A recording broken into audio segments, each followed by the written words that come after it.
আচ্ছা বন্ধু, ধরো তোমাকে 500 কলা দেওয়া হলো।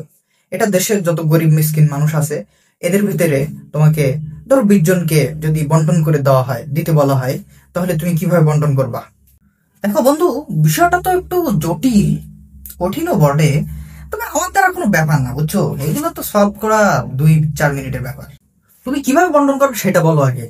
দেখো বন্ধু, ওরা যেহেতু গরিব, ওরা তো 500 কলা রাখতে পারবে না, বুঝছো? কলা রাখার সাথে ওদের সম্পর্ক কি, গরিবের সম্পর্ক কি? আরে বুঝো না, ওরা তো গরিব। গরিব তো কি হয়েছে? আরে ব্যাপার আছে, তুমি বুঝবা না বন্ধু, এর ব্যাপার আছে। দেখো বন্ধু, আমি 20 জন ফকিরের ভিতরে বা গরিবের ভিতরে আর কি 500 কলা থেকে 2টা করে, অর্থাৎ 40টা আমি সমান করে বন্টন করে দিব। ও, আর বাকিগুলো আমি খেয়ে ফেলবো। তাইলে ওরাও ঠান্ডা, আমিও ঠান্ডা, আমার পেটও ঠান্ডা। বুঝো নাই? হিসাব ক্লোজ।